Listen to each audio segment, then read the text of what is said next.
Hoy es martes 22 de marzo del año 2016. Son las 7:01 p.m. hora de México. Estamos en el Dhamma Vihara y hoy día nosotros vamos a continuar con la cuarta clase del curso El Canon Pali. Entonces, las personas que me están siguiendo online, por favor, si me pueden confirmar que me oyen y están viendo la pantalla que estoy compartiendo para continuar. A ver.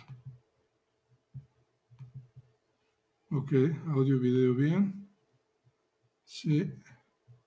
Ok, entonces podemos comenzar. Entonces vamos a la primera lámina. A la primera lámina que es el temario. Entonces, en las clases anteriores nosotros hemos estudiado los tópicos esos que están tachados y en la clase anterior específicamente estudiamos un poco sobre el origen del Canon Pali a partir del primer concilio budista hasta la actualidad. Y en esta clase vamos a cubrir bastante más terreno. En esta clase vamos a ver las clasificaciones del Canon Pali que fueron adoptadas en el primer concilio, algo con relación a las traducciones del Canon Pali a otras lenguas y finalmente estrategias para el estudio. Entonces, y de tal manera de que a partir de mañana es miércoles, podamos comenzar a explorar el Canon Pali. Vamos a explorar y estudiar discursos importantes a partir de mañana. Y miércoles, jueves, 2 días para discursos importantes quizá. Y el viernes y el sábado vamos a estudiar un poco acerca de la tercera canasta. Entonces eso es un poco todo lo que nosotros vamos a estudiar a partir de hoy en adelante. Y este cuadro y todas las clases, entonces hoy día vamos a hablar sobre las clasificaciones. Entonces, eso es poco después de la muerte del Buda, René. Ok, entonces vamos a ver las clasificaciones primero. Entonces pasemos a la siguiente lámina. En el primer concilio se adoptan diferentes criterios de clasificación para el Canon Pali. O sea que las clasificaciones que nosotros conocemos, todas provienen del primer concilio budista. Pasemos a la siguiente lámina. La clasificación del Canon Pali más conocida, en 3 canastas o cestos, proviene del primer concilio budista. Cuando ustedes sienten hablar sobre el Tipitaka, a veces se utiliza sánscrito, no el Tripitaka, pero en realidad es mejor usar Pali. O sea, esa clasificación tiene su origen en el primer concilio budista. Pasemos a la siguiente. Ahí nosotros tenemos un cuadro que está basado en las clasificaciones que fueron adoptadas en el primer concilio budista. Esto es, por supuesto, cuadro informativo. No vamos a estudiar todo esto. En el primer concilio budista se hicieron básicamente 2 cosas. Número 1, se registró la palabra del Buda. Eso fue el registro de la palabra del Buda, entonces autenticidad de lo que el Buda enseñó. Entonces eso fue lo primero que se hizo. Entonces, recitando en conjunto, se le dio un sello de autenticidad y en cierta manera eso quedó cerrado, ¿no? O sea, como esa es la palabra del Buda, eso no se toca. Y los sucesivos concilios lo que hicieron fueron reafirmar eso que había sido registrado en el primer concilio budista. O sea, eso es un poco la función, la primera tarea de los concilios en esta tradición.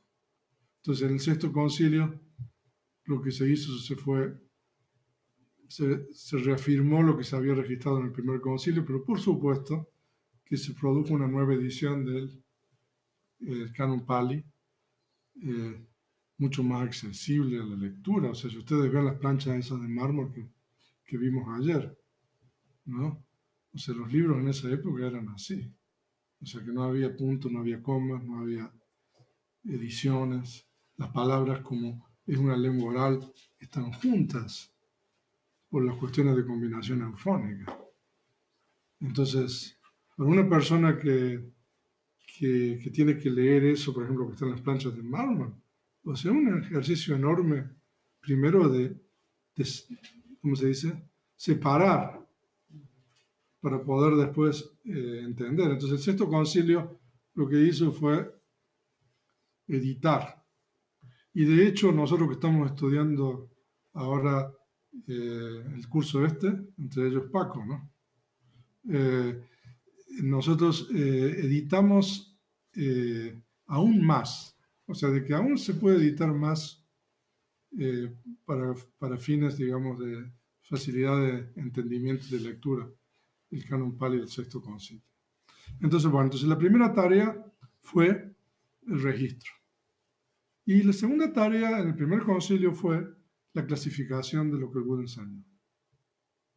¿No? Entonces ahí nosotros tenemos todos esos criterios de clasificación. Entonces, pero se dice de que la enseñanza del Buda o la palabra del Buda es una, de acuerdo, porque tiene un solo sabor, así como el océano tiene el sabor de la sal. O sea, hay un dicho, bueno, eso está en el Tipitaka. De la misma manera, la palabra del Buda toda tiene el sabor de la liberación o la emancipación.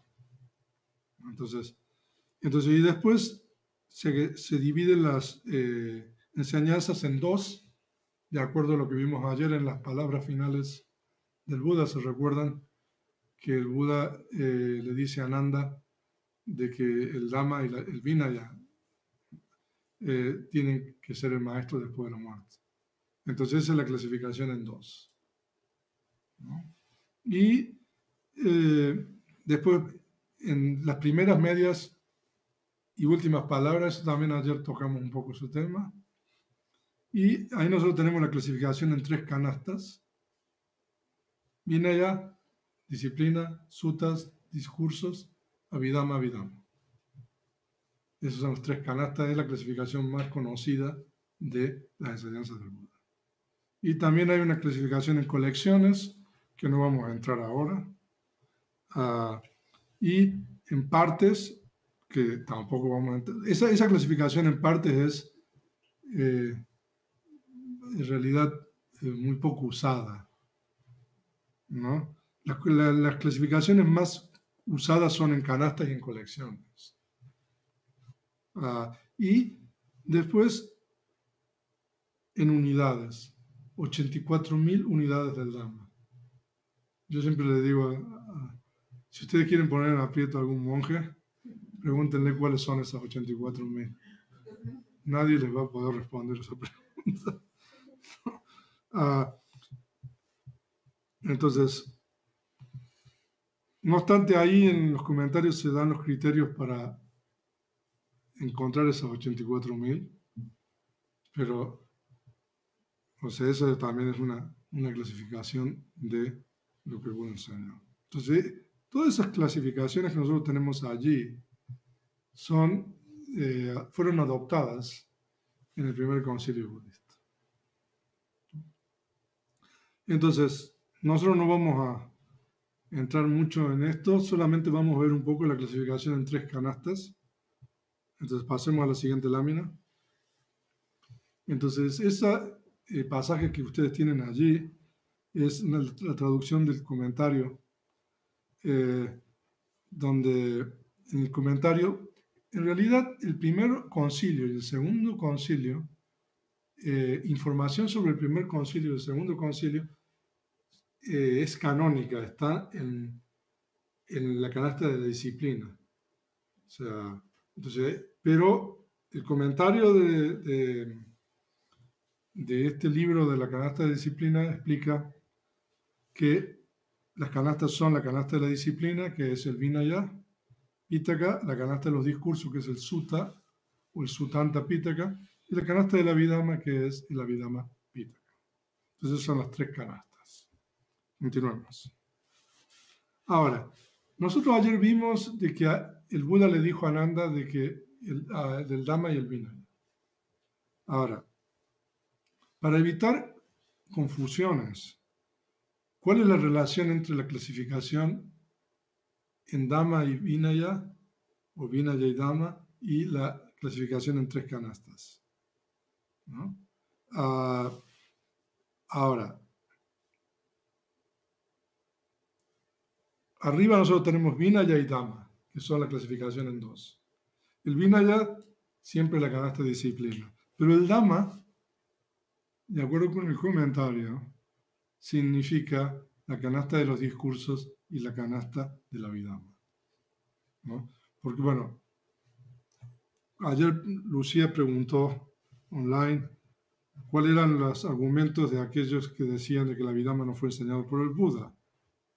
Entonces, bueno, uno de los puntos es que el Buda dice que el Dhamma y el Vinaya tienen que ser maestros, no dice el Abhidhamma, no sé, no hace sentido, pero en realidad el Dhamma es todo aquello que no es Vinaya, de acuerdo con esta clasificación. Bueno, entonces el Abhidhamma está incluido dentro de Dhamma, ¿no? Como también está la canasta de los discursos. ¿Ok? Ahora, pasamos. La incorrecta comprensión entre esas dos clasificaciones ha dado origen a malas interpretaciones de las enseñanzas del Buda con relación a importantes temas como la ética o lo que acabo de mencionar sobre la Abhidhamma, ¿no? Porque la ética en realidad es dominio del Vinaya, no del Dhamma. Entonces eso es muy importante para nosotros, porque en realidad la ética, el dominio de la ética es la puerta del cuerpo y el lenguaje. En realidad el cuerpo es rupa, ¿no? Y el lenguaje también es rupa, de acuerdo con la vida, no es materia. Pero son propiedades materiales que funcionan debido a la mente, ¿no? Pero técnicamente hablando, el Vinaya o la ética solamente abarca las acciones verbales y las acciones corporales, ¿no? Entonces, bueno, entonces es importante que nosotros tengamos presente estas clasificaciones y entendamos la relación que hay entre ambas. Pasemos a la otra. Entonces ahí nosotros tenemos las tres canastas y pasemos a la otra lámina. Ahora, esto que vamos a hablar es importante. Ahora, se dice que la canasta de los discursos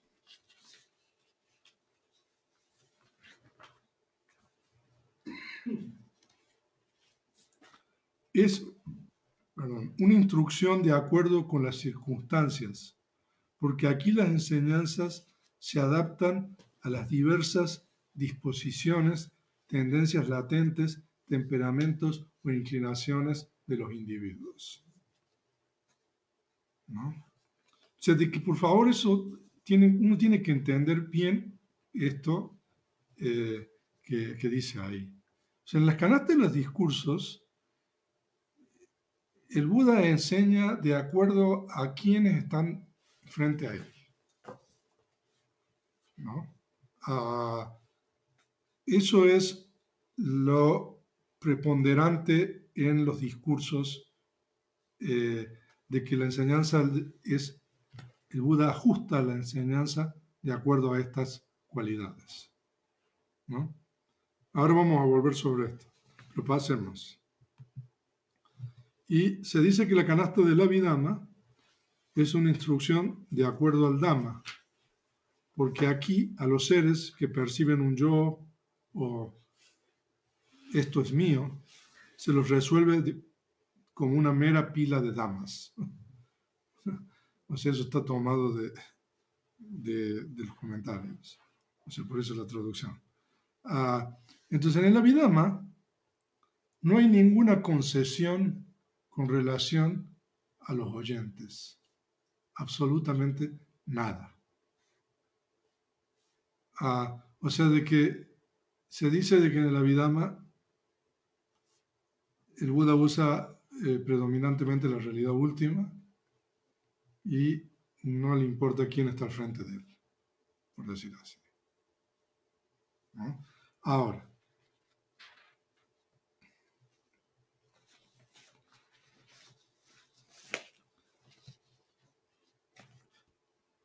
pasemos. Esos cuadros que están ahí son simplemente de referencia para que si ustedes después quieren pueden consultar un poco cuál es la cualidad o la característica de cada una de las tres canastas, ¿no? Pasemos la otra. O sea, eso lo tengo ahí porque no lo quiero perder, si no lo hubiera borrado. Pero es material de referencia. Ahora, la incapacidad de comprender correctamente las diferencias fundamentales entre la canasta de los discursos y la canasta de la Abhidhamma es en gran parte responsable de tantos malos entendidos y malas interpretaciones de la palabra del Buda. O sea, de que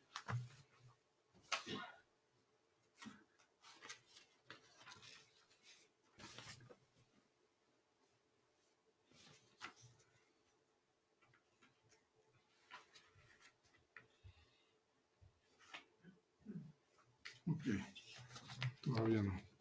Entonces, eso que acabamos de mencionar anteriormente, de que la enseñanza en la canasta de los discursos es una enseñanza enfocada a los oyentes. O sea, de que lo que significa es de que el Buda enseña los discursos para que el oyente descubra el Dhamma, ¿no? Por ejemplo, no sé si usted me puso el micrófono ahí. Ahora, cada uno de los 429 versos del Dhammapada, cuando el Buda lo pronuncia, uno o más alcanzan alguno de los estados de iluminación. No, si ustedes leen el comentario del Dhammapada, ustedes pueden ver las historias de cada uno de estos versos que están aquí. Entonces yo, por ejemplo, les leo el primer verso del Dhammapada. Entonces este verso el Buda lo pronunció y las personas que estaban con él ahí, los monjes, o sea, todos alcanzaron la penetración del Dhamma, ¿no? Pero yo les leo el primer verso del Dhammapada y es como chino para una persona, digamos, y de hecho, o sea, es muy difícil este verso. La mente, los estados mentales están precedidos por la mente, liderados por la mente, creados por la mente. Si uno habla o actúa con mente impura, de aquí el sufrimiento lo sigue a uno, como la rueda sigue la pata del buey que tira el carro. Entonces ese es el primer verso del Dhammapada, ¿no? Por supuesto de que estos versos, cada uno de estos versos tiene una enseñanza importante, pero en realidad el Buda pronunció este verso en una ocasión determinada para ciertas personas en particular, ¿no? Si el Buda estuviese enfrente de nosotros ahora, seguramente diría cualquier otra cosa diferente a esto. ¿no? Si es que el Buda hablara, diría, no, a lo mejor el Buda diría, estos no están todavía listos, ¿no? Estos todavía no están listos. Me quedo callado, ¿no? Porque en realidad el Buda muchas veces se quedaba callado, ¿no? Y de hecho, o sea, esto es quizás para reírse y también, pero lo que pasa es de que, por ejemplo, a veces al Buda le preguntaban si existía un alma, ¿no? Y el Buda entonces, o sea, no contestaba. O sea, al Buda le hacían preguntas. Entonces, algunos estudiosos han interpretado ese silencio del Buda, como dicen, como si el Buda no hubiera negado eso, ¿no? Incluso han tratado de interpretar el silencio del Buda como si el Buda no supiera responder a una pregunta, ¿no? Y en realidad la cuestión es de que el Buda, la enseñanza que en los discursos, el Buda enseña para que el oyente se beneficie. El Buda no está dando una cátedra o una explicación magistral sobre la realidad o todo lo demás, ¿no? Entonces, por eso la incapacidad de comprender correctamente las diferencias fundamentales entre la canasta de los discursos y la canasta de la Vidama. La canasta de los discursos es una canasta orientada a prácticamente todo, a que los oyentes penetren las cuatro nobles verdades, ¿no? Esa incapacidad de darse cuenta de eso es en gran parte responsable de tantos malentendidos y malas interpretaciones con relación a lo que el Buda enseña. Entonces, si ustedes tienen presente esto, entonces uno se va a evitar muchos problemas, ¿no? Porque, por ejemplo, a veces existe un intento, uno ve, de gente que empieza a escanear los suttas y tratar de encontrar cosas que están más allá del propósito de los discursos mismos, ¿no? Si uno quiere encontrar, digamos, una estructura, una organización y todo lo demás, o sea, uno tiene que ir a la canasta de la Vidama, porque ahí en la canasta de la Vidama está todo expuesto de la perspectiva de las realidades últimas, ¿no? Ahora, se dice de que la canasta de los discursos, el Buda predominantemente utiliza la realidad convencional, pero no obstante esto, también el Buda a veces utiliza la realidad última. E incluso a veces mezcla la realidad convencional con la cuestión de la enseñanza de las realidades últimas. Por eso se dice de que en la canasta de los discursos lo que predomina es lo que se llama Pugala Aditana Desana en Pali, que es la exposición de acuerdo con las características de los individuos. Y en la canasta de la Vidama lo que predomina es lo que se llama Dhamma Aditana Desana, que es la enseñanza de acuerdo con los dhammas, con las realidades últimas. En la canasta de los discursos, el Buda utiliza la realidad convencional, predomina la realidad convencional, pero a veces el Buda utiliza la realidad última.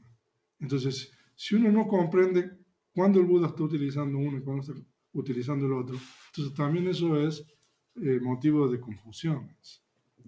Entonces, eso es importante lo que acabamos de mencionar. O sea, para decirlo en breve, uno no necesita leerse todo la canasta de los discursos para entender. O sea, aparte que eso sería imposible, ¿no? Pero a lo mejor con uno o dos discursos uno ya más o menos tiene la esencia de la enseñanza del Buda, ¿no? Ok, sigamos. Ahora, entonces eso era con relación a las clasificaciones. Y ahora entonces vamos a entrar en el tema de las traducciones del canon Pali. ¿No? Ahora, no obstante que a partir del primer concilio budista e incluso durante el periodo de 45 años del ministerio del Buda, la tradición Theravada ha invertido considerable esfuerzo para preservar la enseñanza en su lengua original. Históricamente, también han existido esfuerzos significativos para traducirla a otras lenguas. O sea, de que el gran esfuerzo de la comunidad monástica Theravada ha sido preservar el canon Pali. O sea, eso es lo sustancial. Pero también, a lo largo del tiempo, en la comunidad Theravada, o sea, también se ha dedicado cierto esfuerzo a hacer que se traduzca la enseñanza a otras lenguas, porque para hacer accesible eso para otras personas. Entonces, sigamos. Entonces, de acuerdo a lo anterior, es posible afirmar que en la tradición Theravada se observan dos tipos de esfuerzo. Uno mayor, dedicado a la preservación de la palabra del Buda, tal cual fue expuesta, y otro dedicado a la traducción de la misma para hacerla accesible al resto de la gente. Sigamos. Y entonces nosotros en ese cuadro que tenemos ahí, entonces a partir de la iluminación del Buda hasta la actualidad, entonces nosotros tenemos esa barra verde que es un poco toda la tarea de preservación, que primero oral y después escrita, y como explicamos ayer, por parte de la comunidad Theravada.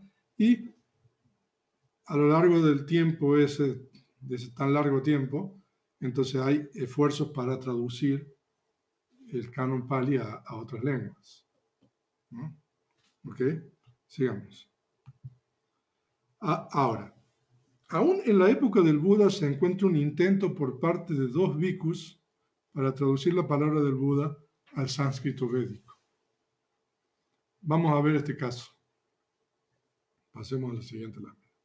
Entonces, en el Chula Vaga Pali, que es el cuarto libro de la canasta del Vinaya, de la disciplina, hay un pasaje donde se relata que dos bhikkhus hermanos brahmanes le pidieron al Buda permiso para exponer su enseñanza en sánscrito védico.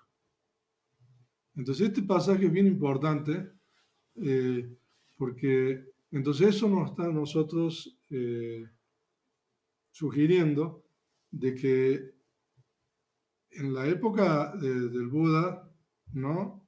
La clase de los brahmanes, y sobre todo los brahmanes que eran budistas, que estaban dentro de la orden, o sea, a lo mejor intentaron convencerlo al Buda de que su enseñanza, su palabra se tradujera al sánscrito védico. Entonces veamos el pasaje. Entonces esa es la traducción del Pali, del pasaje este canónico, que es el cuarto libro del Vinaya. Entonces, en una ocasión había dos bhikkhus hermanos de nombre Yamela y Kekuta, que pertenecían a la clase de los brahmanes, con buen lenguaje, con agradable pronunciación. Porque el sánscrito védico y el sánscrito es una lengua artificial en realidad. No es una lengua vernacular, hablada por la gente, es una lengua usada normalmente para la recitación y estudio de los textos sagrados. A diferencia del Pali, que era la lengua que el Buda utilizaba para comunicar la enseñanza a la gente, ¿no? Entonces, por eso ahí habla de un buen lenguaje, ¿no? Con agradable pronunciación. Ellos se acercaron al sublime, al Buda. Habiéndose acercado al sublime, lo reverenciaron y se sentaron a un lado. Sentados a un lado, ellos le dijeron esto al sublime. Actualmente, venerable, hay bhikkhus renunciantes de varios nombres, de varios clanes, de varios nacimientos, de varias familias. O sea, lo que le está diciendo aquí es que hay gente de distintas regiones de donde vivía el Buda, ¿no? Y bueno, sigamos. Y ellos contaminan la palabra del Buda en su propia lengua. O sea, de que eso es lo que nos está sugiriendo a nosotros, es de que desde la época del Buda había un intento de traducir la palabra del Buda a los dialectos de cada una de estas bhikkhus, ¿no? Para enseñarle a la gente, ¿no? O sea, los bhikkhus, o sea, estaban traduciendo la palabra del Buda a los dialectos que había en esa época. Entonces, venerable, pongamos nosotros la palabra del Buda en el lenguaje védico, ¿no? El sublime, el Buda, los reprochó. Hombres vanos, es inapropiado, incorrecto, inadecuado, improcedente, no se debe hacer. Ya. Ahora, estos son, o sea, en el Canon Pali estos son, ¿cómo se dice? Stock phrases. Son, o sea, ustedes si leen el Vinaya Pitaka, cuando el Buda reprocha o regaña, siempre dice igual, o cuando el Buda elogia, dice de otra manera, pero son, ¿cómo? O sea, se descuelga con... Sí, o sea, ese tipo de cosas, o sea, lo van a leer y leer. De cajón. ¿Así se dice? O sea, como si ya son los templates, ¿no? Ahora, ¿no? Que ya están hechos. Son los machotes aquí de eso, ¿no?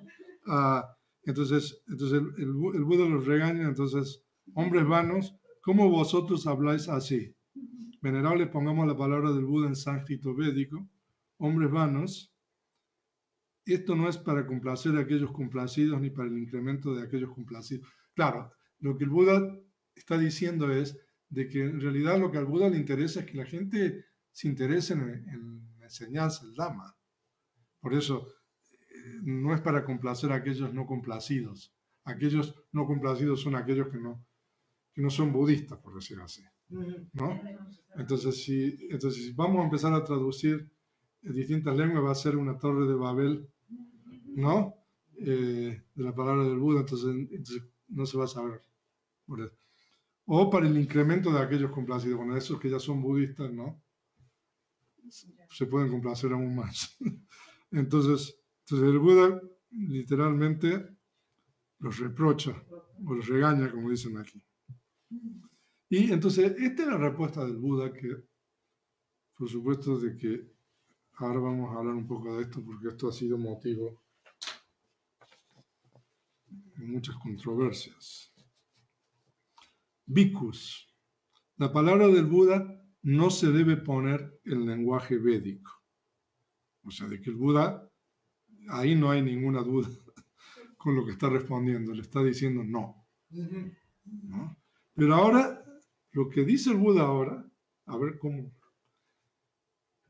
Ese que la ponga comete una ofensa, claro, pues estamos hablando de las reglas de disciplina. ¿No? Bhikkhus, lo subrayado. Permito aprender la palabra del Buda en su propia lengua. Ahora, ¿qué significa eso para ustedes? ¿Cuál es su propia lengua? Pali. ¿Todos están de acuerdo? No, la lengua del que lo aprende. ¿Cómo? La lengua del que lo aprenden. Ok. Ustedes de los cismáticos. A ver, me pasa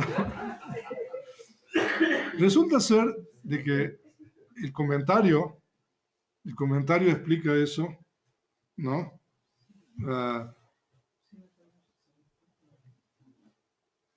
Que la propia lengua es la lengua del Buda, que es el Pali, que es la lengua de Magadha.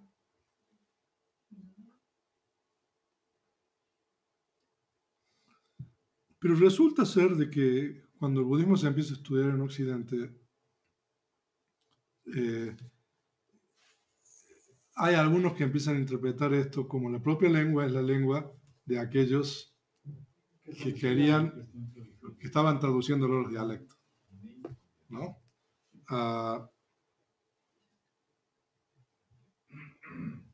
Entonces, pero en realidad, el comentario tiene razón. La propia lengua es la lengua del Buda. O sea, y eso yo creo que es indiscutible eso. No obstante, o sea, hay estudiosos que todavía cuestionan a ver si realmente aquí el Buda está diciendo de que uno tiene que aprender eso en los dialectos de cada uno, ¿no? Ahora, el argumento de aquellos que sostienen de que lo que el Buda dice es que uno tiene que aprender la palabra del Buda en los dialectos de cada uno, es de que en realidad eso es un poco lo que pasó con el canon Pali, ¿no? Se fue traduciendo gradualmente, ¿no? a las distintas lenguas a donde se fue llevando, ¿no? O sea, de que, bueno, quizás es un buen argumento, pero en realidad yo creo que esas personas que piensan que el Buda autorizó a que se tradujera a los dialectos, se están olvidando de la cosa más importante aquí, que es que son unos bhikkhus los que le están pidiendo al Buda, no son unos laicos, o sea, ¿no? En realidad los bhikkhus tienen que aprender la palabra del Buda en su propia lengua, en la lengua que el Buda estuvo utilizándola, ¿no? Entonces,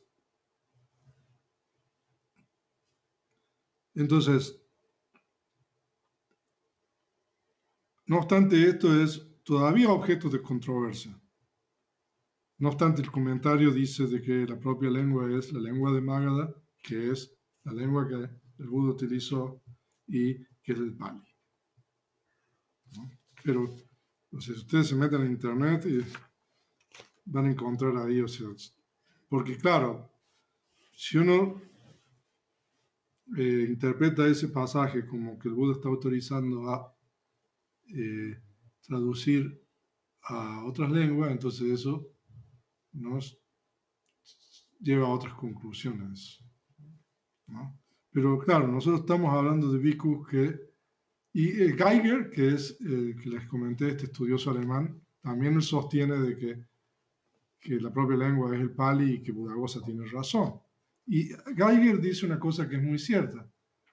La pregunta es una pregunta directa de sí o no al sánscrito, ¿no?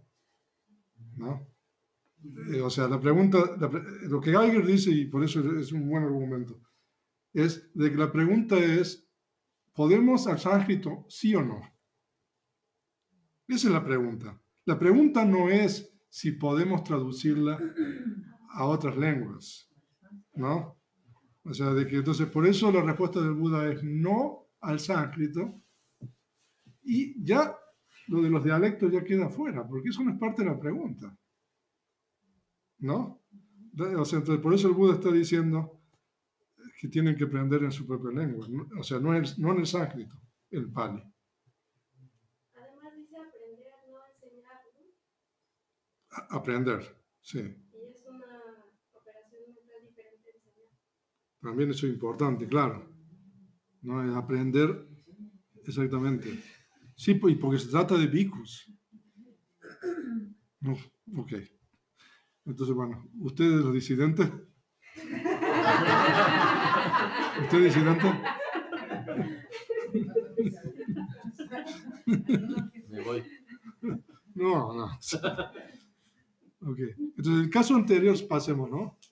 El caso anterior de los dos bhikkhus brahmanes ejemplifica el primer intento dentro de la comunidad monástica de traducir la palabra del Buda a otra lengua, en este caso el sánscrito védico. Un intento que no tuvo aparentemente eco en el Buda, pero después, muchos años después de la muerte del Buda, bueno, ya aparecen lo que se llama el sánscrito híbrido, ¿no? Entonces empiezan a aparecer tratados en sánscrito, ¿no? Pero eso es tiempo después de que el budismo Theravada o el budismo Pali se va hacia el sur, ¿no? Entonces, eso con relación a las traducciones. Pero todavía sigamos. La aparente negativa del Buda de autorizar dentro de la comunidad monástica de traducir su enseñanza a otra lengua representa un mensaje inequívoco con relación a la importancia de la preservación de su palabra en la lengua original. O sea, es fundamental eso, ¿no? O sea, Una pregunta. sí. Todo lo que está escrito del Canon Pali ¿todo está traducido en otras lenguas ya ahorita? Bueno, normalmente el Canon Pali está traducido a las lenguas de los países Theravadas. Sí, o sea, por ejemplo, al singalés, al tailandés, al birmano. Todo el Canon. Todo, sí. Al inglés, una parte sustancial está traducida, pero no todo. ¿Y en español? No, o sea, muy poco. Sí.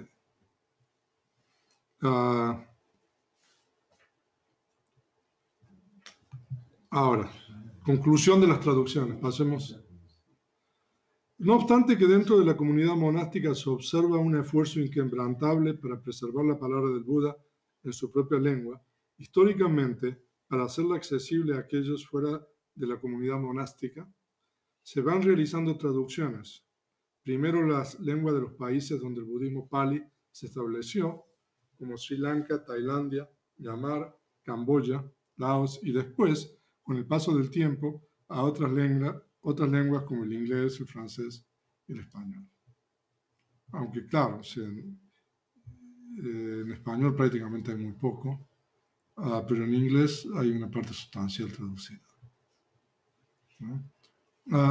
El problema de traducir a otras lenguas es el grado de, ¿cómo se dice? Accuracy, precisión. Exactitud. Ya. El grado de exactitud que uno le quiere dar a la traducción, ¿no? Entonces, si uno entonces el traductor tiene que balancear eso, porque mientras mayor exactitud, más tiempo uno va a necesitar para traducir incluso un sutta. O sea, nosotros estamos estudiando, ¿no? Entonces, imagínense, si nosotros procedemos al paso que vamos para traducir todo el Canon Pali, yo creo que van a pasar 200 años, ¿no? ¿No? Va a ser, ¿no? 2600, no sé. Sí. Ahí yo, desde que digo derivados primarios, ahí, bueno, perdón porque digo derivados primarios, no muchas, pero como cambia tanto el significado, es muy delicado.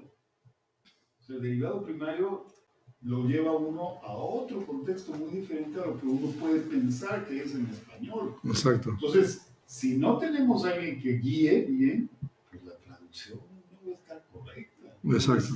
¿Quién sabe cuántas de esas traducciones tengan? Ya.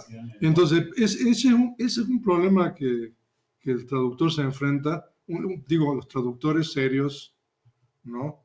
Como por ejemplo, no sé, Bhikkhu Ñanamoli, o sea, mis respetos, como dicen, ¿no? O Bhikkhu Bodhi, también mis respetos, o sea, gente, o sea, de que tiene una formación sólida en el Pali, en los comentarios y todo eso. Entonces, cuando uno va a hacer una traducción, uno necesita hacer un corte, digamos. Bueno, ¿hasta dónde uno va a buscar la exactitud?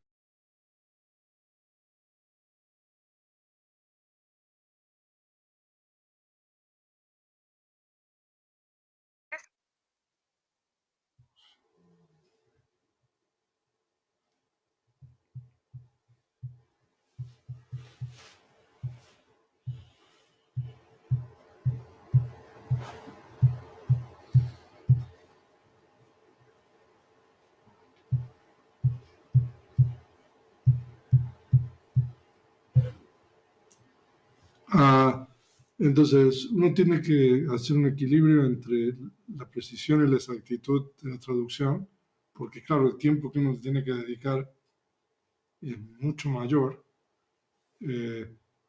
y producir, digamos, cada vez más. ¿Y habrá sido esa la razón por la cual el Buda rechazó esta solicitud de traducción al sánscrito? ¿O hubo otros? No, la razón por la cual rechaza es porque eso no iba a ser accesible a la mayoría de la gente. porque el sánscrito es una lengua de una élite. O sea, y solamente los brahmanes saben esa lengua, solamente la clase de los brahmanes. Entonces, traducir eso al sánscrito significaría, digamos, cerrar las puertas a todos los demás. O sea, la idea del Buda era que, ¿no? Pero claro, pero también el Pali, ¿no? O sea, bueno, era la lengua de esa época. O sea, ahora, por ejemplo, nosotros tenemos que estudiar Pali, pero en esa época, si la tradición Theravada es correcta, o sea, cualquiera de nosotros, si hubiera vivido ahí, estaría en condiciones de entender la palabra del Buda, porque es la lengua que nosotros hablaríamos, o que hablamos allá. Sí. ¿Usted quiere decir algo? Sí, es que esta lengua es espiritual. Ese es el reto, ¿no? No es cualquier lengua que te habla de cualquier cosa, ¿no? Está hablando de un proceso de desarrollo espiritual. Toda la enseñanza del Buda, marcada en las canastas, es eso. Entonces, uno tiene que ser muy cuidadoso en eso, porque no es cualquier lengua. Exacto. O sea, por ejemplo, el verbo arahati, donde yo digo arahati, oye, ¿qué pasa con este verbo? Esto nunca va. Es difícil traducir arahati. Arahati es. Sí. Entonces, es una lengua espiritual. Ajá. No es una lengua. Ajá, es una lengua, sí, o sea, la característica del Pali es que está exclusivamente dedicada a toda la cuestión del budismo. O sea, prácticamente, o sea, pero lo interesante es que era una lengua vernacular como es el inglés ahora. Pero claro, toda esa parte vernacular se perdió y lo que quedó fue, digamos, el canon Pali ahí, ¿no? Entonces, bueno, con el paso del tiempo, entonces, para divulgar y difundir, entonces comienzan a realizarse las traducciones, ¿no? Hacemos la siguiente lámina. Entonces, habiendo dicho todo lo anterior, para aquellos que no pueden leer la lengua original en que las enseñanzas fueron registradas, queda una pregunta. ¿Qué tan confiable es estudiar la enseñanza del Buda a través de traducciones? ¿No? Porque el 95 o el 99% de las personas leen libros que son de traducciones. A ver, yo tengo una pregunta. Sí. Quiero, no sé, es una suposición mía, pero me supongo que la primera vez que usted leyó de budismo y estudió budismo, ¿fue en Pali o fue en otro idioma? No, eso fue en inglés. Ok. Sí. Y después es que ya sabe Pali. Bueno, sí, uno es un proceso de estudio de Pali, sí. Y entonces ya sabe del Pali al inglés y del inglés al Pali, por decirlo así, o sea, como para saber cuáles son las mejores traducciones. Exacto. Usted sabe los dos. Sí, o sea que uno sabe, cancha, ¿no? uno puede decir qué traducción es la más recomendable. Exacto. Sí. Bueno, en inglés, o sea son las de Bhikkhu Ñāṇamoli y Bhikkhu Bodhi. Pero también, o sea, como hay un problema de pasar una lengua a otra, o sea, hay que tener mucho cuidado también con esas traducciones. O sea, de que, por un lado, uno dice, bueno, estas son las mejores traducciones, estas personas están calificadas, pero siendo yo mismo traductor y sabiendo cuáles son las dificultades que implica traducir, entonces uno también tiene que tener una advertencia con relación a cualquier traducción que uno lea. ¿No? Pero sí, o sea, esas son las traducciones recomendadas. ¿No? Lo que por supuesto de que no se recomienda es traducciones indirectas. En inglés y en español. Sí, o sea, algo que ha sido traducido al inglés que después se traduce al español. ¿No? O sea, porque la traducción al inglés ya puede tener sus deficiencias, ¿no? Y si la persona esa que traduce del inglés al español no sabe bien inglés incluso, ¿no? Entonces ya ahí, ¿no? Y muchas de estas personas que hacen eso son gente que tiene buenas intenciones. O sea, no me cabe ninguna duda. Pero lo que pasa es que la ignorancia es un problema, como dijimos. La ignorancia es el peor problema. Porque claro, uno ignora la lengua original, entonces uno cree que está enseñando algo correctamente cuando en realidad no es así. Ah, por eso, entonces la respuesta a esta pregunta es, está condicionada. Es muy importante el maestro. O sea, definitivamente. O sea, cuando uno no tiene, digamos, no tiene acceso a la lengua original, o sea, el maestro debería tener acceso, ¿no? Ahora, un maestro que no sabe Pali, o sea, cuidado, ¿no? Y también, bueno, las traducciones que uno usa. Y bueno, ¿de qué estamos hablando? No, bueno, en particular, pero eso más o menos, después de haber estudiado tanto tiempo, eh, eso es mi respuesta. ¿Quién quiere decir? ¿Alguien quería decir? Okay. Sigamos.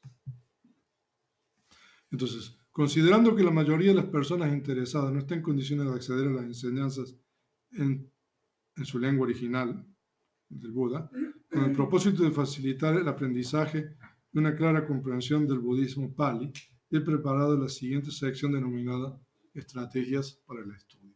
Entonces, aquí hay 3 puntos, básicamente, ¿no? Pero sí, o sea, que el maestro esté en condiciones es importante. Entonces, O sea que somos muy afortunados. bueno. Ahora, el primer punto es lo que ya les mencioné antes. La canasta de los discursos es una voluminosa colección de enseñanzas dispares, impartidas con el propósito fundamental de facilitar la realización del Dhamma de los oyentes, ¿no? O sea, si a ustedes les van a enseñar un sutta en particular, ¿no? Por favor, antes de... Hay suttas que son... Nosotros vamos a estudiar discursos fundamentales mañana, pero hay miles y miles de discursos, ¿no? Ahora, si a ustedes les van a enseñar algún discurso, primero, por favor, recuerden de que ese discurso fue impartido a una persona que seguramente no tiene nada que ver con uno, ¿no? No obstante, puede tener enseñanzas interesantes y todo eso, ¿no?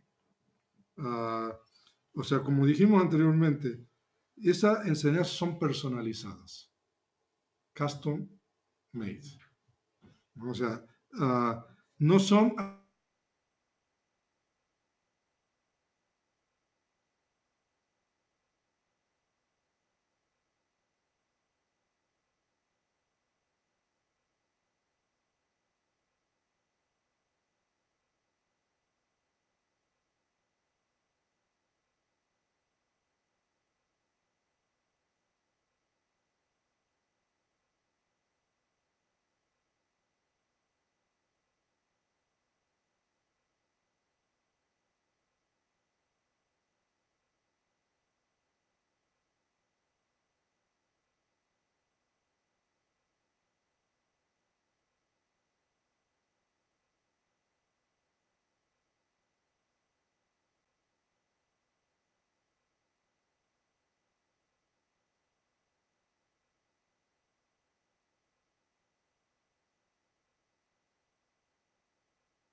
Uy, uy. Las personas que me están siguiendo online, estamos teniendo dificultades aquí con la conexión de internet del proveedor. Ya van 2 veces que se desconecta. ¿Me están escuchando ahora?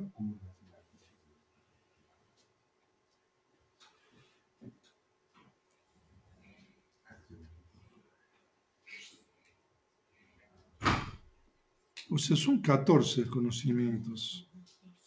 No sé por qué aquí puse 16. A ver.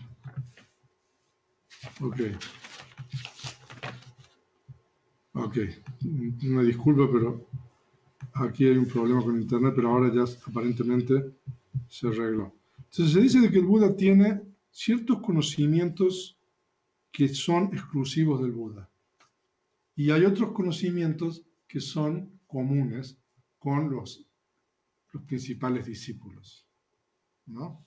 Entonces, los conocimientos que no son comunes, que son únicamente exclusivos del Buda, son el conocimiento de las tendencias o las inclinaciones de los seres. O sea, de que se dice de que el Buda tiene la habilidad de ver las vidas pasadas de los seres. Entonces, tiene la habilidad de saber, o sea, cuáles son las tendencias, las inclinaciones de los seres. Y el Buda también tiene la cualidad de comprender cuáles son las facultades que predominan en ese ser. Hay seres que tienen la facultad de la sabiduría, hay seres que la facultad más predominante es la fe o la creer, ¿no? Hay gente, o sea, de que distintos tipos de temperamentos de seres. Hay seres que tienen temperamento discursivo, temperamento iracundo. O sea, hay distintos tipos de temperamento. Entonces el Buda tiene la habilidad de comprender ese temperamento. Entonces en base a eso, el Buda ajusta la enseñanza en base a eso que él percibe, ¿no? Y bueno, esos dos son importantes con relación a la enseñanza. Los otros conocimientos no comunes del Buda son el conocimiento, es el milagro de lo que se llama el milagro gemelo. Ustedes saben cuál es el milagro gemelo. De la huella, pues. Exacto. El cuerpo del Buda emite simultáneamente, aparentemente simultáneamente. Y después, la gran compasión, ¿no? O sea, hoy día estábamos hablando, cuando hablamos un poco de la ignorancia, que de acuerdo con el Buda, el peor de los males es la ignorancia. Porque cuando en realidad los seres, la ignorancia significa no comprender la realidad tal cual es, ¿no? Entonces, precisamente porque los seres carecen de esta comprensión de la realidad, los seres cometen acciones que son transgresiones éticas, los seres crean conceptos que son ideologías, creencias, se aferran a esas ideologías y esas creencias y se pelean con otros que hacen lo mismo pero con otras creencias, otras ideologías, se matan entre ellos, ¿no? En realidad, uno puede decir, bueno, todo eso es condenable, todo eso es reprensible, ¿no? Pero ¿cuál es la razón de todo eso? ¿No? De acuerdo con la enseñanza del Buda, es la ignorancia, de no comprender la realidad tal cual es. Si uno comprende la realidad tal cual es, como el Buda dice en uno de estos discursos en el Sutta Nipata, de que cuando uno va más allá y comprende la realidad tal cual es, uno está en una tierra firme donde no hay controversias o disputas ni problemas, ¿no? Entonces eso le permite al Buda, esa es la base de lo que se llama la gran compasión, ¿no? O sea, que una comprensión sin distorsiones de la realidad, porque el Buda no tiene ignorancia. Y el otro conocimiento no común es el conocimiento de omnisciencia, se llama. Se dice de que el Buda, omnisciencia significa que el Buda tiene la habilidad de conocer cualquier cosa que él quiere conocer. Eso es la definición de omnisciencia. O sea, de que solamente se necesita de que el Buda quiera conocer algo para que lo pueda conocer. Y cuando el Buda quiere conocer algo, se dice de que no hay nada que se puede poner como obstáculo para que él conozca eso. Por eso se denomina el conocimiento sin obstrucciones. O sea, de que entonces el Buda, si quiere el Buda conocer algo, entonces no hay nada que él no pueda conocer y no hay nada que se pueda interponer, ahí está, interponer, para que él conozca eso que quiere conocer. Entonces son conocimientos no comunes, son conocimientos únicos del Buda. Entonces, claro, con todos estos conocimientos, el Buda es, como dice, cuando nosotros recitamos las cualidades del Buda, es un incomparable, Anuttara, ¿no? Las cualidades del Buda, ¿no? Anuttaro Purisada Masarati, ¿no? Un incomparable, ¿no? Conductor de aquellos seres que pueden ser conducidos. Porque hay algunos que no pueden ser conducidos, pero se dice que es incomparable en el sentido de que como él tiene todos estos conocimientos, entonces él puede enseñar, ¿no? Entonces, por eso tener en cuenta eso con relación a la canasta de los discursos, ¿no? Y pasemos a la otra lámina. Entonces, en la canasta de los discursos predomina el uso del lenguaje convencional versus el lenguaje de las realidades últimas, ¿no? Entonces, uno tiene que saber bien, o sea, si el Buda está hablando desde el punto de vista de los conceptos o de las realidades últimas, ¿no? Entonces, eso es fundamental cuando uno lee un discurso. Identificar ahí, bueno, este es un discurso de realidades últimas o un discurso de conceptos o de realidades convencionales. Ahora, si es un discurso de realidades últimas, ahí hay otro problema normalmente, que el Buda utiliza diferentes nombres o categorías para referirse a las realidades últimas. Y se dice de que el Buda a veces habla de los 5 agregados, a veces el Buda habla de las 4 nobles verdades, a veces el Buda habla de los 18 elementos, el Buda a veces habla de las 12 bases sensoriales, ¿no? Pero en realidad no es que sean cosas completamente diferentes. Desde el punto de vista de las realidades últimas, todo eso está relacionado. Entonces uno tiene que saber cuál es la concordancia, por decir ahí, o la equivalencia con la terminología que el Buda usa en un discurso en particular con las realidades últimas de la vida, ¿no? Entonces eso es muy, muy importante, y eso, si ustedes leen, o sea, las traducciones y todo lo demás, o sea, uno ve una y otra vez, o sea, que la gente, o sea, por ejemplo, confunde y no entiende precisamente de que el Buda está usando distintas categorías porque está teniendo en cuenta las capacidades de los oyentes, ¿no? Pero esas distintas categorías, desde el punto de vista de las realidades últimas, quizás están refiriendo a lo mismo. Y el Buda utiliza términos y conceptos para referirse a las realidades últimas diferentes. Entonces, eso también es muy importante que nosotros tengamos presente. Sí. Sí, cuando el Buda explica las 4 nobles verdades, ¿está usando el lenguaje convencional o el lenguaje de realidad? Ok. El Buda, en el primer discurso, cuando habla de las 4 nobles verdades, las 4 nobles verdades se refieren a los Dhammas, a las realidades últimas, ¿no? O sea, de que ese es un discurso de realidades últimas. Pero claro, para referirse a las realidades últimas necesitamos el lenguaje. Ahora, se dice de que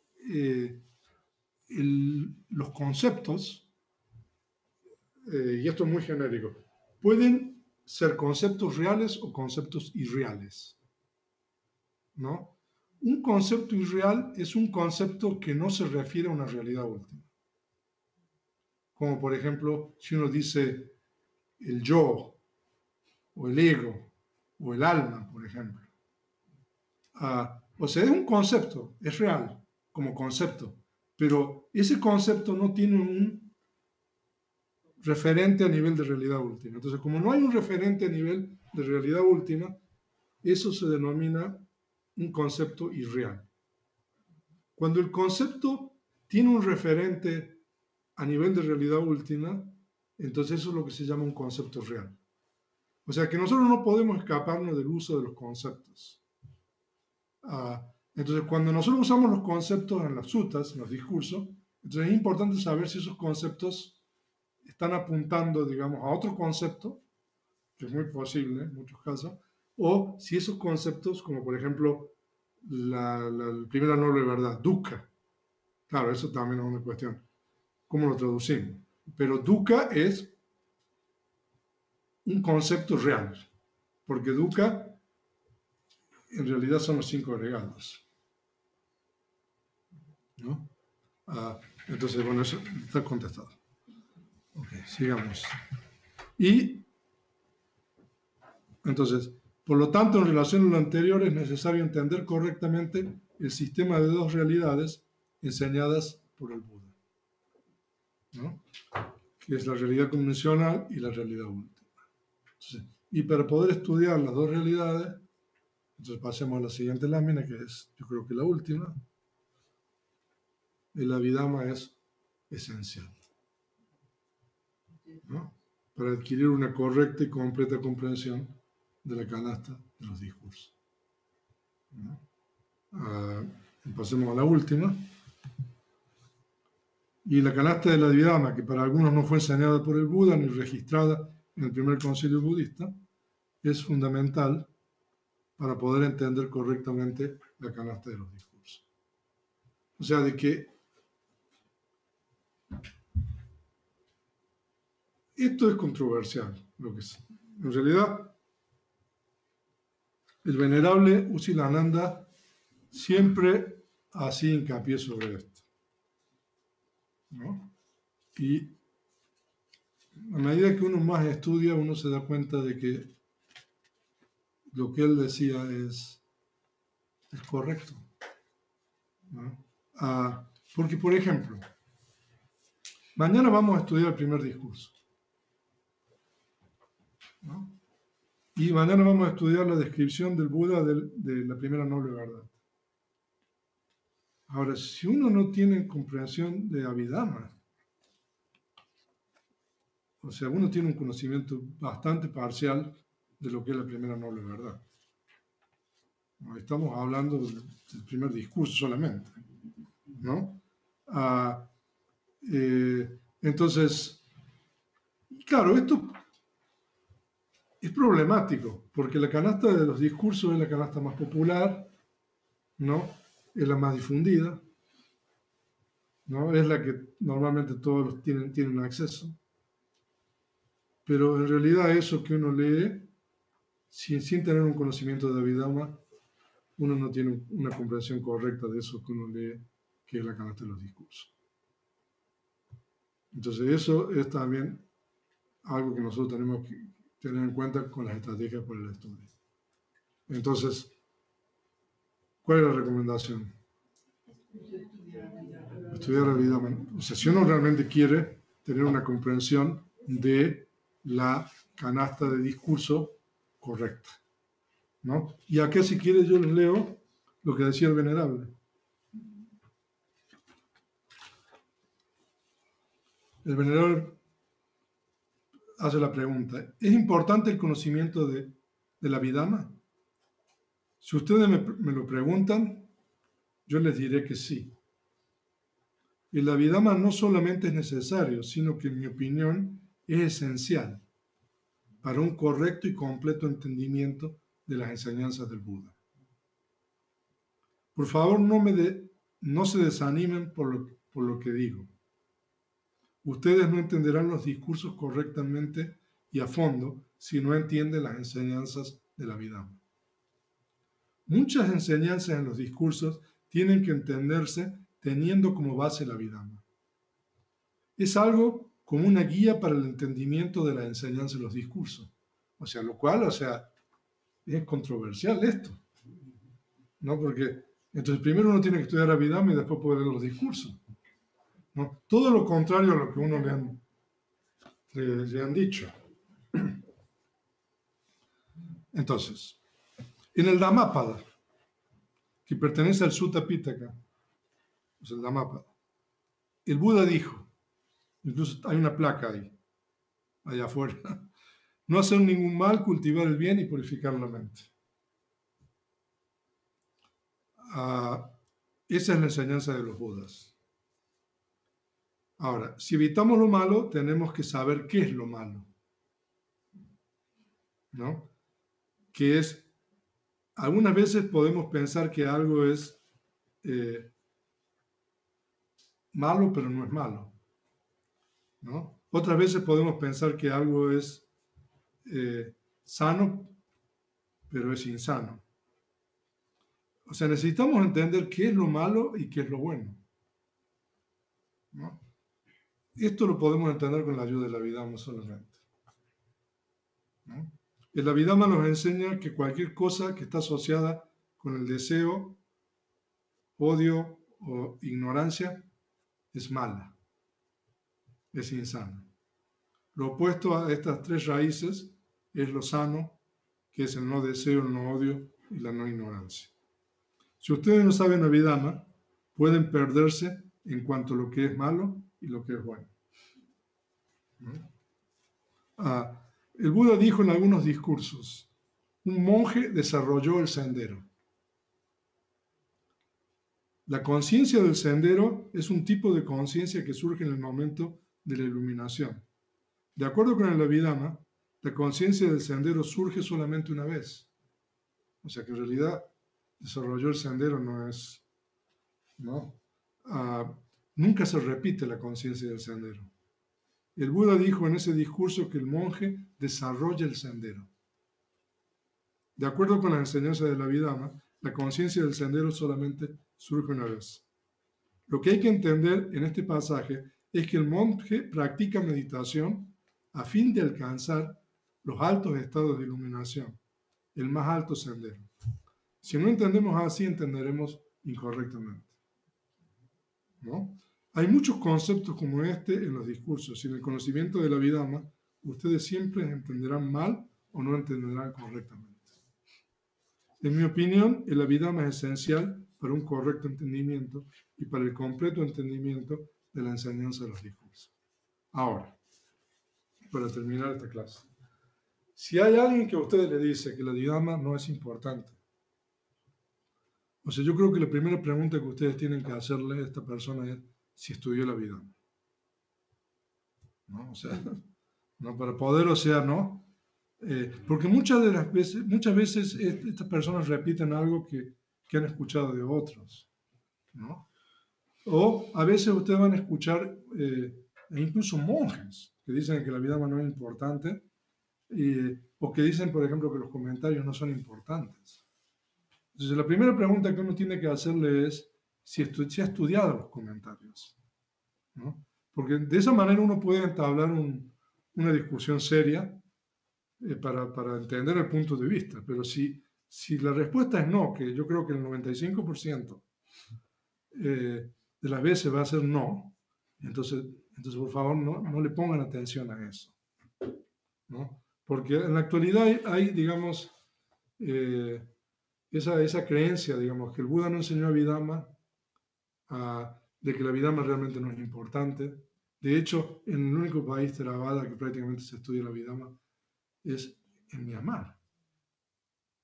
O sea, ustedes vayan, o sea, a ver cuántos monjes en Sri Lanka o en Tailandia realmente han estudiado Abhidhamma. De hecho, muchos de ustedes saben más Abhidhamma que la mayoría de los monjes en Sri Lanka o en Tailandia. Y, o sea, what a shame, ¿no? pero bueno, qué bueno en el sentido, ¿no? Pero entonces, por eso, entonces es muy importante estas estrategias y estas cosas que yo les he mencionado, ¿no? Y si hay alguien que dice no, que bueno, entonces por favor preguntarle para tratar de entender ese punto de vista. Ok. Entonces es toda la clase de hoy. Sí, Rana. Venerable, Yo cuando vino el maestro Tokusho, le pregunté, precisamente se acercaba el día de las luces, ¿no? Cuando él vino, y le pregunté, bueno, ¿ustedes hacen esta celebración del Día de las Luces? Me dijo, no, porque nosotros no estudiamos el Abhidhamma. Y le pregunté, ¿por qué?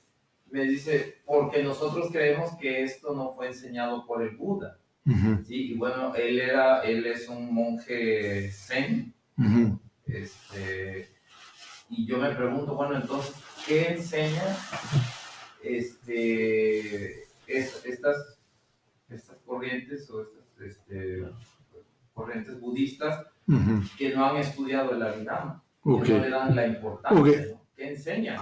Antes de responder a eso, yo creo que es importante hacer hincapié en una cosa aquí, de que el Abhidhamma, no obstante, es esencial para tener un correcto y completo conocimiento de la enseñanza en la canasta de los discursos. El Abhidhamma no es necesario para la práctica y para la realización de las enseñanzas del Buda, ¿no? Incluyendo los senderos ultramundanos y todo eso. O sea, de que eso es importante tenerlo en cuenta. O sea, de que uno no tiene que estudiar Abhidhamma, o sea, uno puede practicar la práctica del cultivo de la atención, y si uno sigue las instrucciones correctamente, uno puede purificar la mente, ¿no? Y de hecho, o sea, eso, o sea, es, ¿perdón? Ahora, o sea, de que eso, o sea, es muy importante decir eso, porque no, mucha gente puede pensar de que para practicar, no, en realidad no. Simplemente para practicar uno tiene que seguir las instrucciones correctamente, ¿no? Ahora, eso sí, un conocimiento de Abhidhamma ayuda mucho a la práctica, si uno la tiene, ¿no? Porque uno puede entender muchas cosas, muchas experiencias, o sea, no vamos a entrar en eso, pero es de mucha ayuda, pero en realidad no es necesario para, si uno practica correctamente, uno puede ver las 3 características, pasar por los estadios de la meditación, conocimientos de Vipassana y todo eso, ¿no? ¿Ok? Entonces, eso es importante. Ahora, el Zen, en realidad, ¿cuál es sus escrituras? No sé si alguien ha practicado Zen. O sea, en realidad, o sea, el Zen no tiene un canon como en la tradición Theravada. Y normalmente ellos, algunos maestros quizás usan, digamos, parte del canon Pali, digamos, para su enseñanza, otros no sé, ¿no? O sea, de que estamos hablando de una tradición diferente a la Theravada. Ahora, con relación a la afirmación de que el Buda no enseñó el Abhidhamma, eso es como la fila de ciegos, esa que el Buda habla en el Majjhima Nikaya, ¿no? De que uno dice lo que otro dijo, y que otro dijo y otro dijo, y que el primero que dijo no sabía lo que decía. O sea en el Chanki Sutta, o sea, ustedes pueden leer eso, ¿no? Entonces, o sea, ¿él estudió Abhidhamma? Seguramente no. Entonces, ¿en qué basa su punto de vista? En lo que le dijo su maestro. Porque yo le ¿Y su maestro estudió Abhidhamma? Sí. No, o sea, esa es la cuestión, ¿no? De que entonces personas o personalidades en el mundo del budismo dicen algo, como lo que dijimos la otra vez, ¿no? Con relación a que el budismo Theravada de la base, ¿no? Y claro, como uno tiene autoridad y todo eso, ¿no? La gente toma eso como si fuera una verdad, ¿no? Pero, por ejemplo, alguien que haya estudiado Abhidhamma, entonces podemos a lo mejor discutir a ver si realmente el Buda no enseñó Abhidhamma. Y en realidad es inconcebible que el Buda no haya enseñado el Abhidhamma, porque precisamente para poder entender la canasta de los discursos es fundamental la canasta del Abhidhamma. Y, por ejemplo, todo el tema de la condicionalidad, el origen condicionado, que eso solamente está en la canasta de los discursos, para poder entender el origen condicionado que nosotros estudiamos en el retiro del año pasado, se necesita el patana, las 24 condiciones, ¿no? Y eso no está, las 24 condiciones no están en los discursos. O sea, ¿cómo es posible, no? Entonces, yo no sé, o sea, una persona que dice de que la Abhidhamma no fue enseñada por el Buda, entonces hay que preguntarle, ¿no? ¿Cuáles son los fundamentos? O sea, si estudió Abhidhamma o no. Entonces, si no estudió Abhidhamma y si no tiene un fundamento, entonces yo creo que esa opinión no es una opinión que uno debería tener en cuenta, ¿no? Pero eso es lo que le dijo, o sea, se lo van a decir incluso monjes Theravada. O sea, de que si un monje Theravada se lo dice ya, entonces, pero por otro lado dicen, no, el Tipitaka, ¿no? O sea, que uno escucha por otro lado decir que sí, el Buda, el Tipitaka y todo lo demás. Bueno, si uno dice de que el Buda enseñó el Tipitaka, y la Abhidhamma está ahí, ¿no? Pero bueno, entonces es una advertencia, ¿no? Pero lo importante sería de que, bueno, alguien que haya estudiado Abhidhamma, que diga, ¿no?, que el Abhidhamma no es importante, por ejemplo. Entonces uno podría entablar un diálogo informado sobre eso, ¿no? Pero alguien que no tiene absolutamente idea de lo que es el Abhidhamma y lo que se enseña en el Abhidhamma, entonces yo creo que esa opinión, no sé, no es tenible. O sea. Ok. Gracias. ¿Algún otro?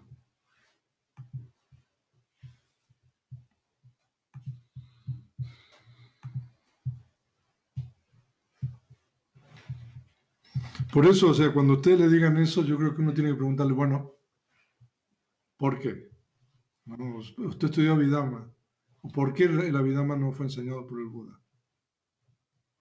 Porque normalmente uno repite lo que otros dicen, ¿no? Y el primero que dijo eso, ¿no?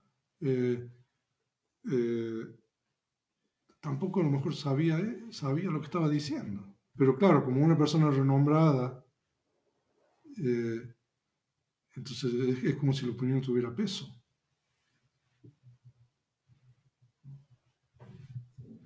De hecho, él mismo me contestó ahí porque le dije, bueno, ¿y entonces ustedes de dónde aprenden? De mi maestro. ¿Y su maestro de quién aprendió? Del maestro. Y así al infinito, ¿no? O sea, me pareció algo así como que una enseñanza un poco distorsionada, ¿eh? Esa fue la impresión que a mí me dio, ¿no? Por lo que él me dijo. Claro, pero es una tradición diferente y claro, como no tiene el canon Pali, ¿no? Entonces uno tiene, es diferente el caso, ¿no?, de que un monje Theravada diga eso, ¿no? No, porque en realidad en el Zen no tienen un canon como nosotros tenemos. Normalmente ellos recurren al canon Pali para los discursos y todo eso, ¿no? Eso para ellos el linaje es muy importante, ¿no? Que siempre se habla de su Ujú. linaje. Ujú.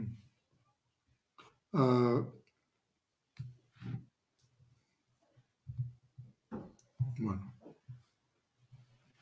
sí. Venerable, ¿cuál es el argumento de algunos monjes Theravada para estar en contra del resurgimiento de la orden de Bhikkhunis? ¿Cuál es? Ajá, que dicen que en el Vina ya no está establecido. Ya. Bueno, el argumento es que la ordenación de Bhikkhunis es una doble ordenación. Primero en la orden de Bhikkhunis y después en la orden de Bhikkhus, ¿no?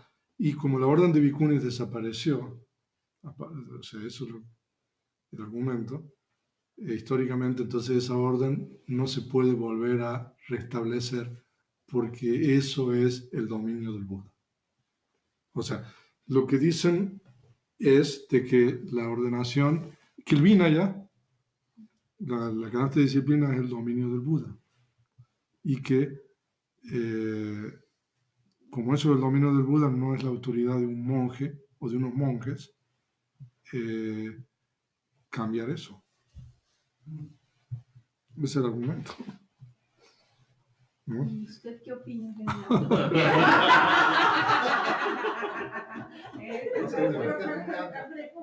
Ahora, ¿cómo?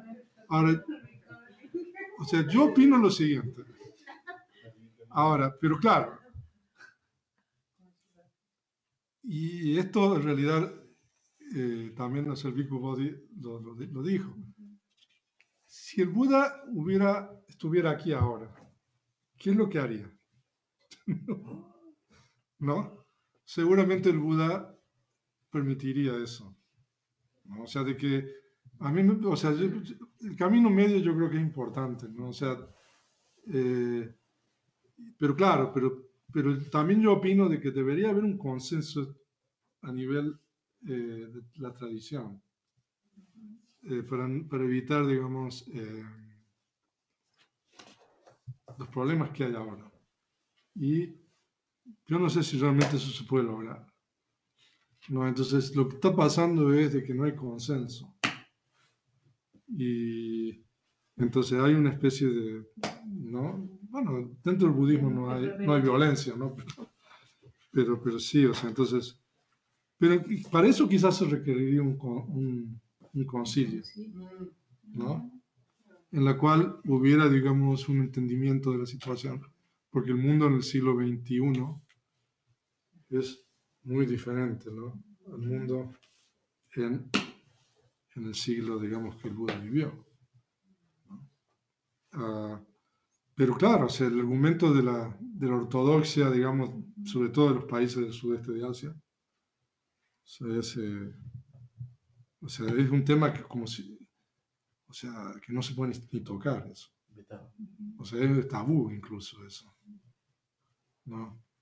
Si a mí me estaban comentando de que, ahora que cuando fue a Tailandia el año pasado, de incluso en la parte académica, los papers que se escriben, o sea, son un poco como censurados, o sea, lo cual, o sea, en una universidad, ¿no? que haya una actitud así, ¿no? O sea, no me parece. Sí. Disculpe, ¿qué diferencia hay entre las monjas blancas, las de Tailandia, por ejemplo, y las bhikkhunis? Los preceptos que siguen, la cantidad de preceptos. Y en su vida diaria, digamos, la dedicación que tienen a la práctica o a la enseñanza. Bueno, eso no, yo creo que con relación a la práctica y al estudio, ahí no, claro, no hay diferencia quizás con los bhikkhus en cuanto al acceso a la práctica y al estudio, pero sin lugar a duda tienen mucho menos soporte que los bhikkhus. Y aún en Myanmar, donde las bhikkhunis, las monjas tienen bastante soporte, ¿no? Pero sí, o sea, no tienen, comparado con la orden de bhikkhus, es muy inferior el soporte que tienen. ¿En Myanmar tampoco hay bhikkhunis todavía? No, bueno, en Myanmar, o sea, los monjes de Myanmar no van a permitir eso, pero hay bhikkhunis a lo mejor de mujeres de Myanmar que se han ordenado en otro lado, porque resulta ser de que hay monjes de Sri Lanka y algunos monjes occidentales que están ordenando bhikkhunis. ¿Y ¿no? cómo los consideran venerables? Bueno, o sea, no, o sea, eso, por ejemplo, es muy raro de que los dejen entrar. O, por ejemplo, en Tailandia o en Myanmar, no sé. Pero si uno es un monje de la tradición tailandesa y se ha ordenado en Tailandia y intenta ha ordenado bhikkhunis, yo creo que va a tener problemas quizá en Tailandia. Ya, o sea, de que pues es un tema que a lo mejor para tratar en otra ocasión. ¿No? Porque, Pero venerable, En otro retiro. sí, Ahí hay muchas preguntas. pero después de ver la vida de las vicunis que estamos estudiando, ¿qué vicunis? sí, claro, ¿no? Es necesario que haya orden de vicunis. No sé cómo le van a hacer, Sí. pero deberían de ver, bueno, para Nosotros estamos es estudiando, amigable las vicunis. nosotros en el curso de Pali y traducciones, estamos traduciendo el Bhikkhuni Sanyutta, que son 10 bhikkhunis contemporáneos del Buda, y realmente, o sea, son enseñanzas increíbles, ¿no? Incluso hay enseñanzas ahí, por ejemplo, cuando estuvimos en el taller intensivo de lengua Pali, que estudiamos el Vajira Sutta, ¿no? Esa enseñanza con relación a la cuestión de la realidad convencional y la realidad última no existe en ninguna otra parte del canon excepto en el Milinda Pana, y el Buda mismo en una ocasión cita eso, ¿no? O sea, El verso, sí, ese verso del carruaje, ¿no? Así como Sí, cuando del citan las carruaje. partes, cuando la Ya. gente está. ya. O sea, de que realmente, sí, no, hay un nivel, ¿no? Sí, Sí. realmente formidable, eso, lo que nosotros estamos estudiando, sí. Venerable, Sí, partiendo del escenario donde un laico se dedica a la práctica y logre purificar la mente, ¿eso implica que pueda lograr ver o discernir las realidades últimas?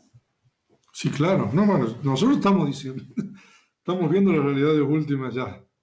O sea, aunque uno no las vea claramente. Bueno, Pero sí, bueno, lo planteo en otras palabras. a ver, Si un laico que lleva una práctica constante y logra aplicar la mente, ¿podríamos decir que podría alcanzar la iluminación? sí, claro.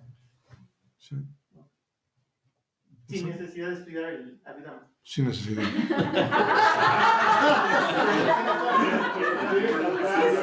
Está muy largo.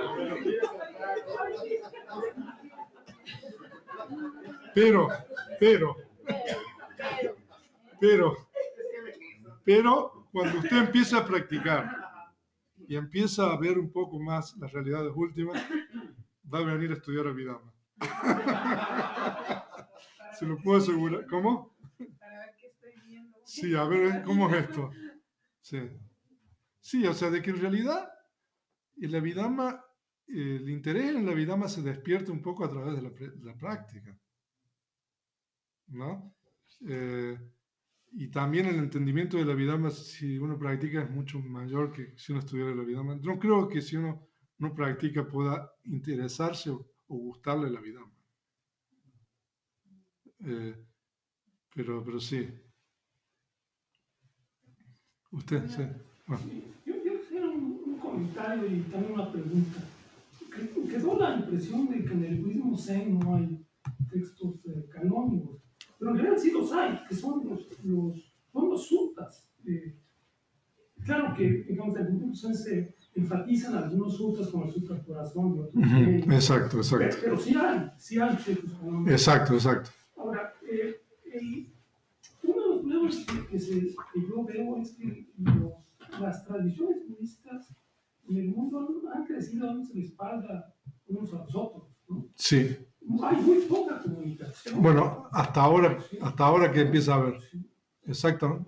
O sea, las tradiciones crecieron, o sea, de espaldas, como usted dice. Usted tiene, por ejemplo, la tradición Theravada en el sudeste de Asia, que Myanmar y Tailandia, que lo tienen a China ahí. Y ni siquiera, o sea, uno cruza la frontera y hay otro budismo diferente, ¿no? O Tibet, ¿no? Y sí, ha sido así históricamente. Habría que hacer un concilio universal. Pero ya hay conferencias, No, ahora sí, desde hace, no sé, 10 años atrás o un poco más, cada vez hay más intercambio y no obstante, o sea, uno puede discrepar en tantas cosas, pero hay un esfuerzo concertado de todas las tradiciones para la difusión del budismo. O sea, eso es así. Pero, o sea, se requiere mucho más acercamiento, ¿no? Para entender bien, o sea, qué es cada tradición, porque en realidad O sea, uno sabe de su propia tradición y no sabe de la otra, ¿no? Y entonces hay también muchos malos entendidos, o sea, con relación a los cánones y todo eso. O sea, que es una tarea de educación y de información bien importante que hay que hacer a nivel de budismo.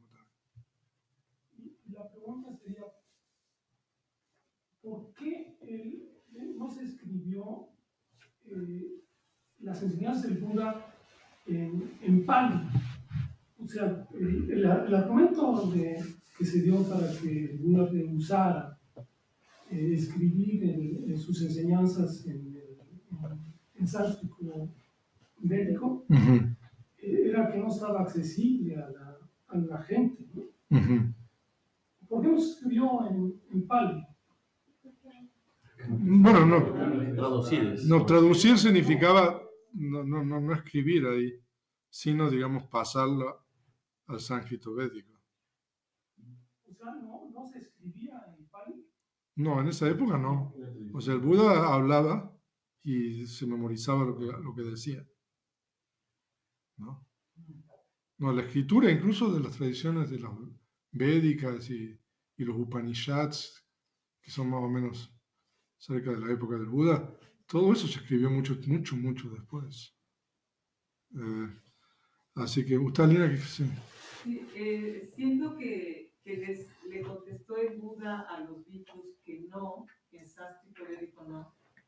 ¿No sería contradictorio pensar que en su propia lengua de los otros, y por qué entonces a ellos les dice que no? O sea, sería contradictorio, porque realmente, pues, si piensa que en su propia lengua, igual, pues, con el sánscrito. También el sánscrito es su propia lengua. ¿No? Eso también es un punto importante. Entonces, y es bueno, o sea, por eso, esas cosas que, por ejemplo, yo no la había escuchado. Pero yo creo que el argumento de este filólogo Geiger es muy bueno, porque en realidad la pregunta es sí o no con relación al sánscrito, ¿no? O sea, la pregunta no era con relación, o sea, porque la pregunta no era, bueno, vamos a poner las otras lenguas, ¿no? Entonces, no, la pregunta es el sánscrito. O sea, así que aquí Adela pregunta, no me quedó claro lo que le llaman el milagro gemelo del Buda. A ver. No, mejor usted explica. ¿Cómo? ¿Usted lo conoce? Aquí, Felipe. No. No, o sea, El incidente. Creo que es hay un contexto, ¿no? Ahora, sí, o sea, el milagro gemelo el Buda creo que lo hace 2 veces en su vida. Una cuando va a visitar a sus familiares en Kapilavatthu.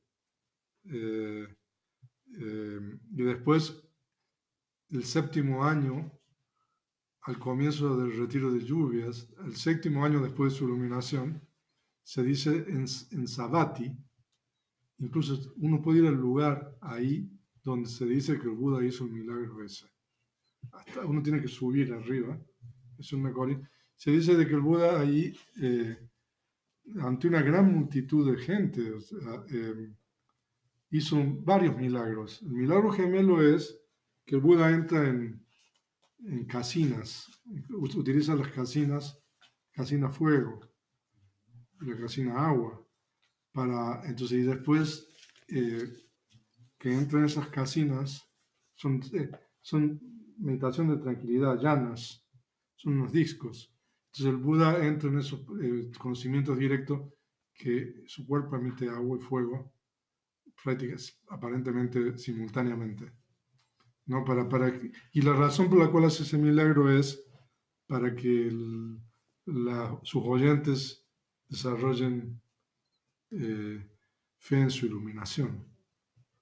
¿No? Y se dice de que también el Buda hace otro milagro ahí que se llama la develación del universo, junto con el milagro gemelo. Que el Buda, por medio de ese milagro, permite que los seres de otros planos se vean con los seres de otros planos. Entonces, por ejemplo, los humanos ven los devas, ¿no? Y eso se llama la develación del universo. Entonces, en esa ocasión, en el 7º año, al comienzo del mes de julio aproximadamente, el Buda hace esos milagros y después desaparece. El Buda desaparece de ahí y se dice de que el Buda se va a otro plano de existencia. Y es donde, de acuerdo con la tradición Theravada, el Buda enseña el Abhidhamma. Y se dice de que el Buda por 3 meses enseña el Abhidhamma en otro plano de existencia. ¿A quién? A los devas, ¿no? Y se dice de que de los 3 meses el Buda desciende literalmente, regresa al mundo, y ese lugar también está, se puede visitar en la India, el lugar donde el Buda descendió después de enseñar el Abhidhamma, ¿no? Y en realidad es una montaña, pero resulta ser de que esa montaña es una stupa que fue cubierta por tierra, que construyó Ashoka. Entonces ya después, o sea, descubrieron que, o sea, es una stupa gigantesca. Entonces se dice que es el lugar donde el Buda descendió. Bueno, eso era un poco lo que dice la tradición. Entonces, eso con relación al milagro gemelo.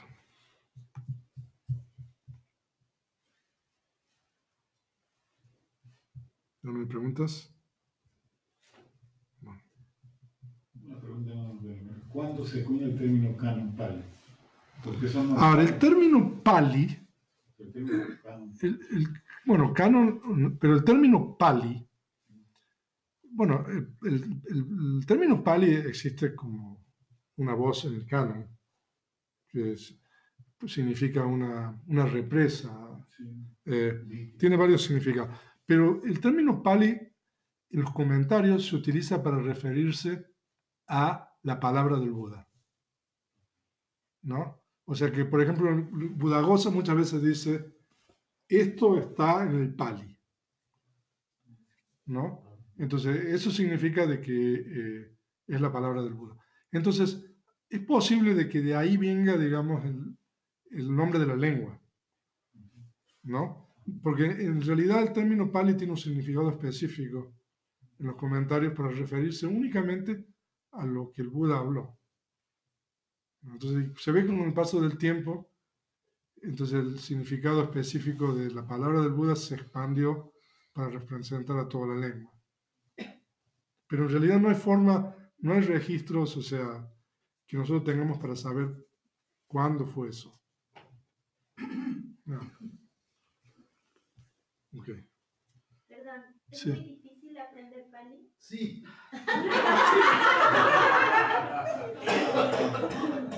Ok, gracias. A ver, aquí hay varios estudiantes. Felipe, René. No, yo pienso que no. Es cuestión de dedicación. ¿Y cuántos años llevas estudiándolo, Juan? ¿Qué? ¿Cuántos años llevas estudiando, Juan? Aisladamente, traía de lengua pali 1, luego el 2, pero después hubo un lapso enorme, o sea, Y ahora un otra año. vez a machetearle. Ahora sí. Otra vez. Pero es Dedicación. Lleva años. ¿Pero cuántos años tiene? Un año y medio. Para aprender pali bien, pues no sé, ¿verdad? Sí, sí. Son 5 años, yo creo que si uno Pero es cuestión de perseverando. dedicación. 2 clases a la semana. Ujú. No sé qué. ¿Hay algún interesado aquí? ¿Saber Pali? ¿El estudio de Pali? Es como hacer, no sé, una tesis doctoral, una cosa así. O sea, yo creo aprender Pali. O sea, Que es como estudiar 5 años más o menos. Sí, es un doctorado. Un doctorado más o menos. Sí. Es más complicado que aprender latín, pero mucho. Pues Lucía estudió latín, ¿no? Es que van a ser